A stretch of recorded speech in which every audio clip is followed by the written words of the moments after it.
आता हा तिसरा पार्ट याला मध्ये इतके वर्ष का लागला, कारण कोविड वगैरे वगैरे. त्यामुळे ना लोकांना कंटाळा आलाय, लोकांना मनोरंजन हवंय आणि 1-2 याला प्रेम भरभरून दिलं आणि लोकांना हवं होतं की अजून तुम्ही करा, म्हणून हा तिसरा पार्ट आला. आणि या तिसऱ्या पार्ट मध्ये फक्त आणि फक्त मनोरंजन करणार आहे. तुझ्या आयुष्यात कधी ना कधी म्हणजे होतच, प्रत्येकाच्या आयुष्यात लहानपणी वगैरे काही ना काही होतच. ऐक ना दादा, आम्हाला काहीच माहिती नाही. नमस्कार, मी रश्मी खेडीकर. नवराष्ट्रामध्ये तुम्हा सगळ्यांचं खूप खूप स्वागत आहे. आपण लहानपणी म्हणायचो, येरे येरे पावसा तुला देतो पैसा, आणि तोच पैसा घेऊन मेजवानी, अशी मनोरंजनाची मेजवानी करायला येरे येरे पैसा 3 येणार आहेत. आणि हा बहुप्रतीक्षित चित्रपट म्हणजेच मनोरंजनाची मेजवानी आणि प्रेक्षकांचं भरभरून प्रेम मिळाली फ्रँचायझी. आणि आता या येरे येरे पैसा 3 ची स्टारकास्ट आपल्यासोबत आहे. त्यांच्यासोबत आपण गप्पा मारूयात. हे जितके ऑनस्क्रीन जितके धमाल करतात, ऑफस्क्रीन सुद्धा ते तितकेच असे मनोरंजन आहे. एकदम ड्रामाचा किडा यांच्यामध्ये भरलेला आहे, तुम्हाला तर दिसतोय. दादा, सगळ्यात पहिलं मी तुझ्याकडे येणार. 1, 2, 3 तिन्ही चित्रपट 2 आता म्हणजे झालेत आणि हा तिसरा आहे. या तिसऱ्या चित्रपटामध्ये काय वेगळं पण आम्हाला पाहायला मिळणार आहे? वेगळे पण नाही, आम्ही मनोरंजनच करणार आहे. कारण गेल्या काही वर्ष, आता हा तिसरा पार्ट याला मध्ये इतके वर्ष का लागला, कारण कोविड वगैरे वगैरे. त्यामुळे ना लोकांना कंटाळा आलाय, लोकांना मनोरंजन हवंय आणि 1-2 याला प्रेम भरभरून दिलं आणि लोकांना हवं होतं की अजून तुम्ही करा, म्हणून हा तिसरा पार्ट आला. आणि या तिसऱ्या पार्ट मध्ये फक्त मनोरंजन करणार आहे.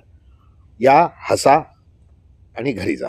बिलकुल दादा, मी तुम्हाला विचारते, जेव्हा सुरुवातीला पहिले तुम्ही हा चित्रपट केला तेव्हा एकमेकांना बघून तुमचं काय मत होतं, आणि आता चित्रपट तिसरा पार्ट होतोय तेव्हा तुमचं मत काय आहे? चांगलं बोल. पहिल्यांदा ज्या पाठ केला तेव्हा बापरे, मला तेजस्विनी पंडित बरोबर काम करायला मिळणार आहे, बापरे मला सिद्धार्थ जाधव बरोबर काम करायला, असं होतं. आणि आता येस, आपल्याला एकत्र काम करायचं आहे, असं झालं. एवढाच फरक आहे. म्हणजे खूप बॉन्डिंग तयार झालेली आहे. ताई, खरं तर तुझे जे भूमिका असतात, शांत आणि प्रगल्भ अशी ती भूमिका असते चित्रपटांमध्ये, म्हणते दादा. चित्रपटामध्ये ते म्हणताय, खरी प्रगल्भ बरोबर. हे बघ, मी बघितलंय बघ, तर तुझ्या पेशन्स जे आहे, कोणी सगळ्यांना सब्र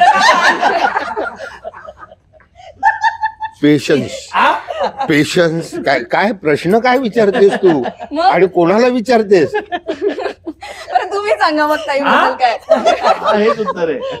जेव्हा मला कळलं की ताईंबरोबर काम करायचं, दडपणच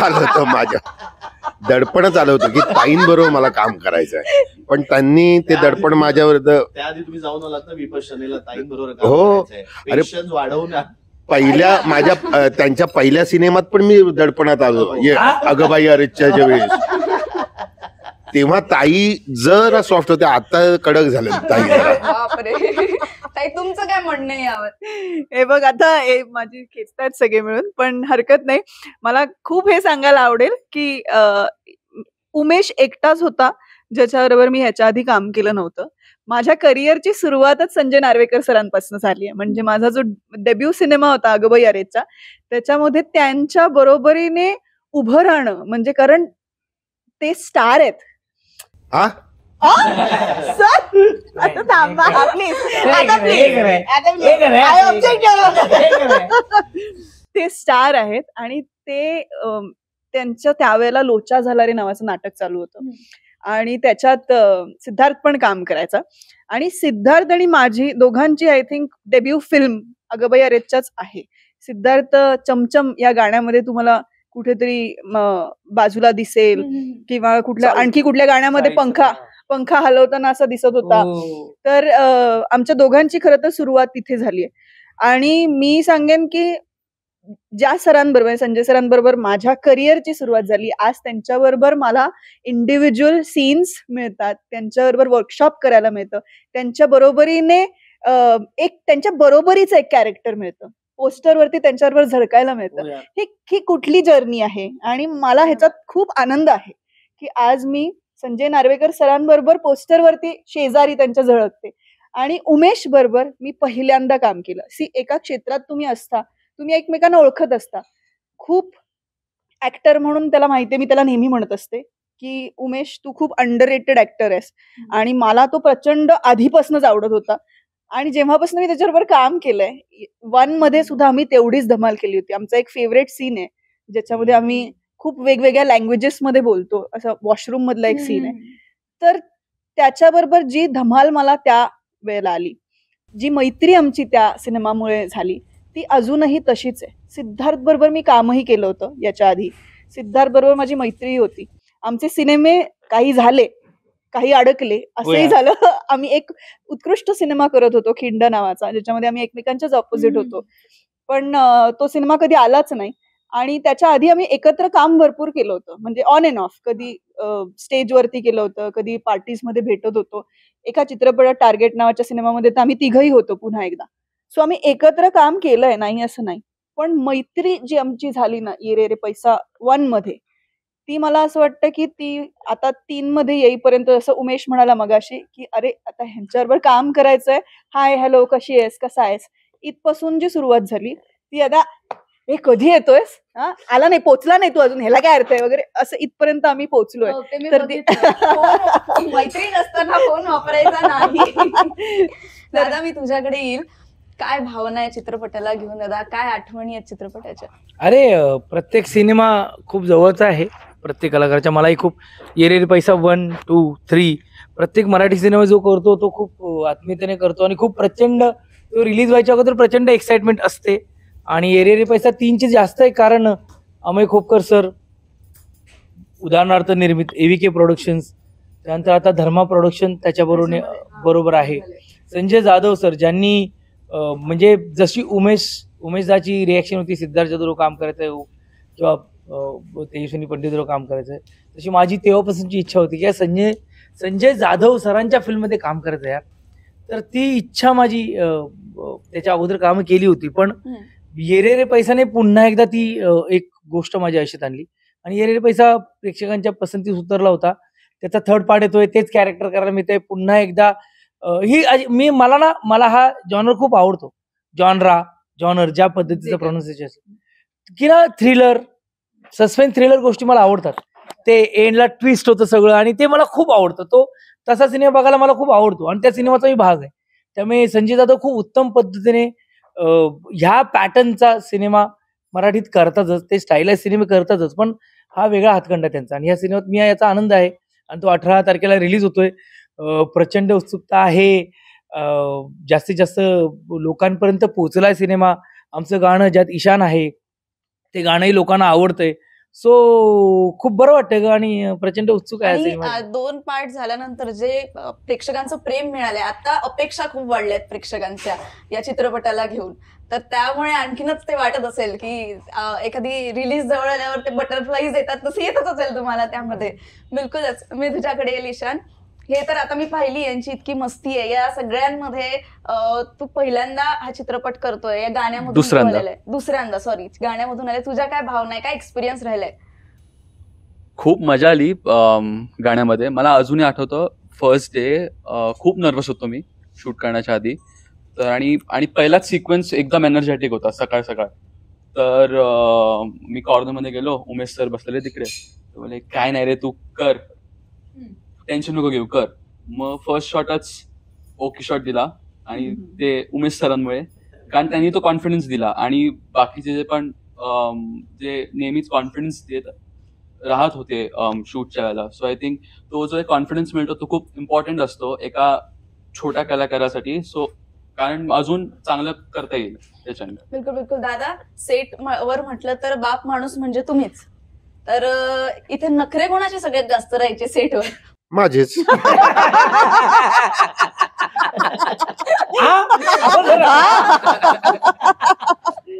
तुमच्या सोडून? नाही, माझेच असायचे. बाकी सगळे कामं करायला यायचे आणि एन्जॉय करायचे. सेटवरचं वातावरण तू बघशील ना, तर आमच्या खूप एन्जॉय करण्यासारखं असायचं. म्हणजे आल्यानंतर अरे हे करा, त्या गाडी काही नाही. आधी सुरुवातच दरोड्याने व्हायची की उशिरा आलं की आमच्याकडे फाईन असायचा, ते पैसे भरायचे. मग त्याच्यावरून मग आम्ही जर त्याच्यावर काही आर्ग्यू केलं की नाही काय झालं मध्ये 200 नाही असं 300, मग पुढे बोलायचं नाही, 500 पर्यंत झालं की थांबायचं. इथून आधी सुरुवात व्हायची. मग गाणी लागायची सेटवर. तर ते खरं तर संजयने I think सगळ्यात जास्त अत्यंत डोकं लावलेलं संजयने. पण मग तेच म्हणते सर, सगळ्यात जास्त काय म्हणत मस्तीखोर किंवा सगळ्यात जास्त डिमांडिंग जे म्हणतो ते संजय जाधवच होते सेटवरती, की त्याला गाणं लागलं पाहिजे, त्याला ऍक्टर्सनी फाईन भरला पाहिजे. पण त्याच्या मागे एक थिअरी होती संजयची, असं मला वाटतं. कारण तो त्या दिवशी कुठला सीन आहे, रोमॅन्टिक सीन आहे, तो R.D. बर्मनचे रोमॅन्टिक गाणी लावायचं. त्यामुळे एक वातावरण तसं हळूहळू तयार व्हायचं. मग तो बोलायचा पण तसा, अरे बेटा क्या चाहिए, अरे बाळ नाही रे, ह्या टाईपचं तो सुरुवातच तशी करायचं. हे ना नकळत आहे ना ऍक्टरवर त्याचा परिणाम होतो, नकळतपणे, आपल्याला जाणवत नाही ते. आणि आपल्याला अभिनय करायला मदत होते त्याची नकळतपणे. अशा प्रकारचं वातावरण सतत असायचं. मग कोण कोणाची खेचतंय, टाइमपास करतोय, हा पडला तर कुठेही भांडण नाही, काही नाही. त्यामुळे सगळ्यांनी एन्जॉय, कोणीच नखरे करण्याच्या मूडमध्येच नसायचं. बिलकुल बिलकुल. आणि मजा करण्याच्या मूडमध्ये यायचं. म्हणजे ती एका दिवसाची आमची जवळजवळ पिकनिक असं जायची. सकाळी घरातून डबा घेऊन यायचं,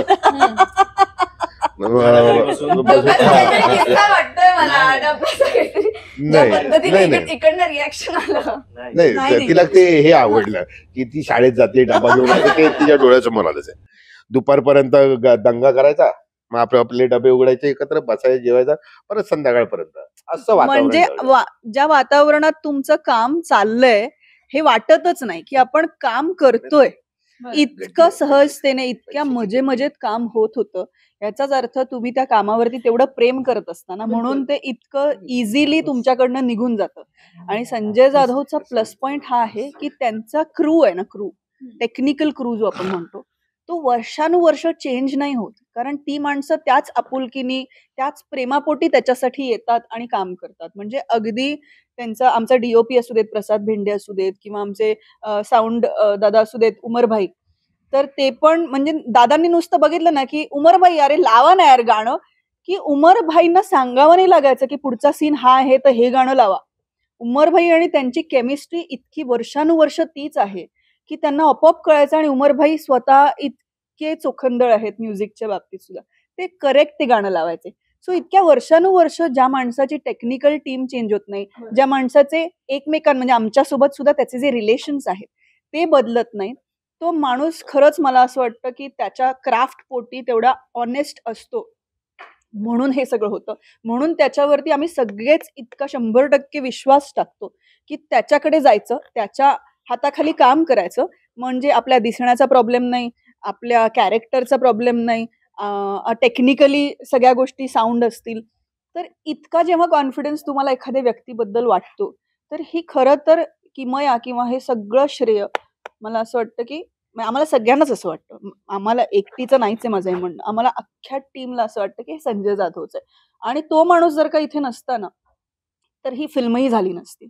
तर आणि त्याच्यावरती ज्यांनी विश्वास ठेवलाय तो अमेय खोपकर आहे.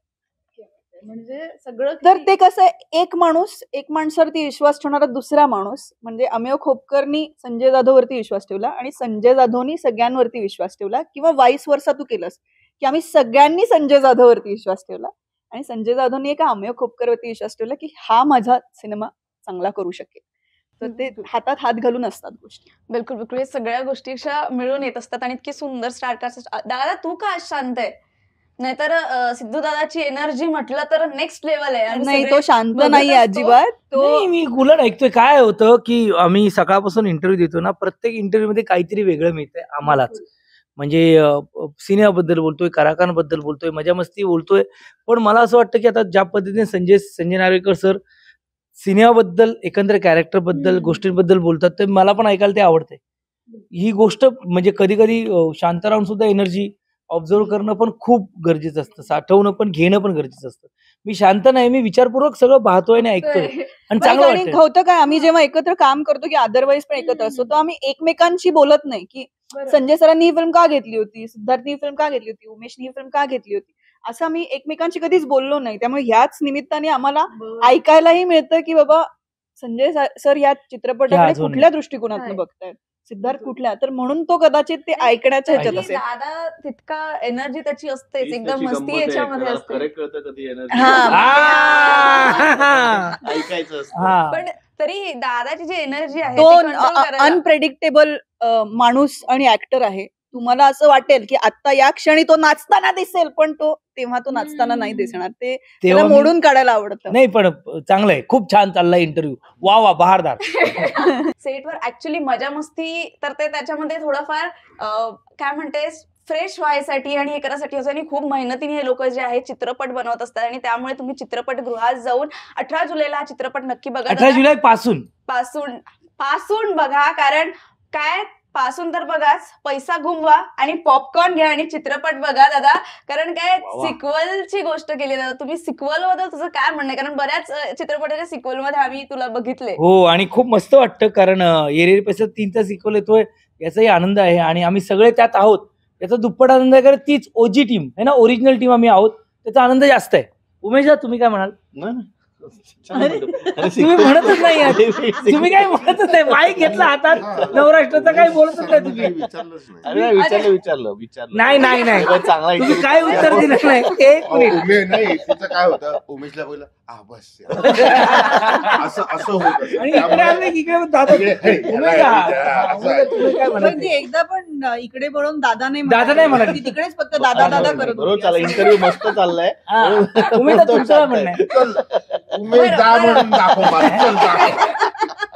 नाही नाही नाही. हा, तर काय म्हणायचं नाही, तुम्हाला? आधी एक बरं. प्रश्न विचार ना काय हा, एक विचार, असा प्रेमातला. प्रेमातला म्हणजे एक विचारच. बरोबर, मीच विचारते दादा. आता तूच विचारणार ना, आम्ही काय विचारणार? ब्रेकअप सॉन्ग दादा आता येतोय, खूप हा, सुंदर. आणि breakup. तुझ्या आयुष्यात कधी ना कधी म्हणजे होतच, प्रत्येकाच्या आयुष्यात लहानपणी वगैरे काही ना काही होतच. ऐक ना,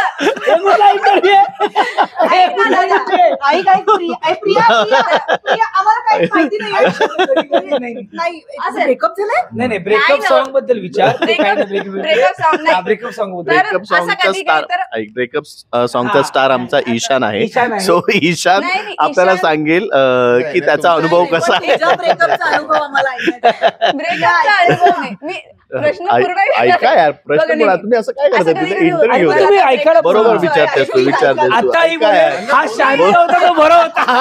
नाही, बरं. हा एवढा शांत होता बरं होता. काय याला? कळलं आता बरोबर. इंटरव्ह्यू हलायला लागलाय तो शांत झालेला नाही, आता राहिलेला नाहीये तो. एखादी सॉन्ग, आता हे तर सॉन्ग आलेलंच आहे, पण पण असं हे कधी song- ऐकायचं राहिलं तर हे song, हे तर song. एखादी song. ब्रेकअप सॉन्ग काय ऐकणार असं हे सोन्या. आवडीचं. आता हेच ऐकणार. तरी हे यायच्या आधी हे यायच्या आधी नाही, हे कधी येत असं झालं होतं मला.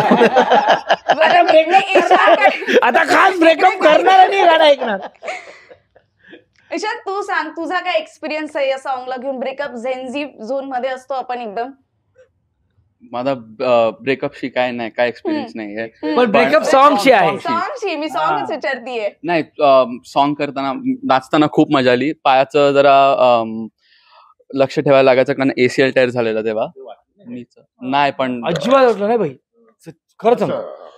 हा, ते नी ब्रेस वगैरे घालून पण तो I think- हाडाचा कलाकार आहे. वा वा वा वा वा वा.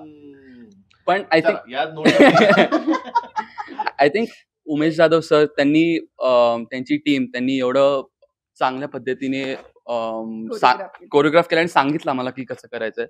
तर ते आय थिंक ते खूप हेल्प, ते सगळं एन्व्हायरमेंट आणि ते सगळं त्यांनी जे एक्सप्लेन केलं ते खूप हेल्प केलं. आणि संजय जाधव सरांचं जे व्हिजन होतं गाण्याच्या मागे, ते आय थिंक खूपच भन्नाट होतं अँड खूप मजा आली करताना. चित्रपटामध्ये इतके छान छान दिग्गज कलाकार आहे, प्रत्येकाकडून आपल्याला काही ना काही शिकायला मिळतं. तू काय शिकलाय? प्रत्येकान आम्ही शिकलोय त्याच्याकडे. Dedication. म्हणले ना, Gen Z असतो, आम्ही शिकत असतो. नाही, पण प्रत्येकांकडनं एक कॉन्फिडन्स आला. नाही. कारण पहिल्यांदाच करताना एक नर्वसनेस असतं आणि कसं करणार, कसं होणार, असं नेहमी विचार चालतच असतात. सो आय थिंक सगळ्यांनीच कॉन्फिडन्स दिला, सगळ्यांनी ते पुश दिला आणि त्याच्यानी एवढं चांगलं गाणं बनू शकलं. बिलकुल दादा. येरे येरे पैसाच चित्रपटामध्ये एक महत्वाचा असतो. आणि आपण म्हणतो की मी असा प्रत्येक वेळी असा प्रश्न येतो की तुला 1 करोड मिळाले तर तू काय करशील? तर प्रश्न उलटा आहे की एखाद्याला यांच्यामधून 1 करोड मिळाले तर ते काय करतील असं तुला वाटतं? अच्छा ह्यांना मिळाले तर हा. यांची उत्तरं माहिती आहेत हे मला. चित्रपट निर्मिती करतील, हे नाटक निर्मिती करतील सर. आणि बंड्याला हे पण करायचंय, एक पेट रस्त्यावरती- प्राण्यांचं एक हॉस्पिटल करायचं आहे. हा तुम्ही आमचं सांगा. हा त्याला डुप्लेक्स हवा आहे. ते सांगा ना. डुप्लेक्स त्याला आतनं चिन्हे असते. हा, ते मेन आहे, ते व्हिज्युअल होतं डायरेक्ट. हो हा. आणि सरांचं पण ठरलेलं याच क्षेत्रात काहीतरी ते नक्की करतील. म्हणजे हे असतं आम्ही एकमेकांना खूप ओळखून हा, आहोत. हा, खूप आणि ह्या इंटरव्ह्यू आणि हा पहिलाच इंटरव्ह्यू आहे त्यामुळे हे बघ, मला काहीच माहित नाही. आम्हाला दुसरं काही म्हणजे मला तरी दुसरं काही येत नाही म्हणून अभिनयाकडे आलोय. मला दुसरं काहीच येत नाही त्यामुळे याच क्षेत्रात काहीतरी टाकायचा प्रयत्न करेन. असं आहे. खूप खूप छान आपण यांची बॉन्डिंग बघितली आणि खूप इथेच इतकी धमाल करतायत आणि अतिशय सुंदर असा चित्रपट असणार आहे. तेव्हा 18 जुलैपासनं तुम्ही चित्रपट बघायला नक्की जा. दादा शेवटी तुम्ही आमच्या प्रेक्षकांना काय सांगा, हा चित्रपट का पाहावा? ज्याचं मी मगाशी उत्तर दिलं की या आनंद घ्या, मन मुराद हसा, टेन्शन विसरा आणि घरी जा शांतपणे. बिलकुल. प्रत्येक कलाकार दादा नाही आणि घरी जाऊन इतरांना सांगा की आम्ही बघितलंय, आम्ही आनंद घेतलाय, आम्ही घरी आलोय, आता तुम्ही जा, तुम्ही आनंद घ्या, तुम्ही घरी या. मग ते घरी जाऊन इतरांना त्यांना सांगू दे, असे सगळे शोज फुल करू दे. तर नवराष्ट्राच्या सर्व रसिक प्रेक्षकांना टीम येरे पैसा 3 ची लोक हेच सांगतायत की 18 जुलैपासून आमचा सिनेमा येतो, नक्की बघा. ज्या सिनेमाचं नाव आहे येरे रे पैसा 3. तर नक्कीच तुमच्या जवळच्या दूरच्या कुठल्याही चित्रपटगृहात जा आणि हा चित्रपट नक्की बघा. कारण एक हा चित्रपट बनत असतो आणि त्याला खूप मेहनत लागते, कलाकार असतात, कॅमेऱ्याच्या मागे सुद्धा टीम असते आणि हे चित्रपट बनवतात. तेव्हा चित्रपटगृहात जाऊन हा चित्रपट नक्की बघा. मगाशी म्हटल्याप्रमाणे पैसा फिरवा, पॉपकॉर्न घ्या आणि चित्रपटाचा आनंद लुटा. 18 जुलैला येरे येरे पैसा 3.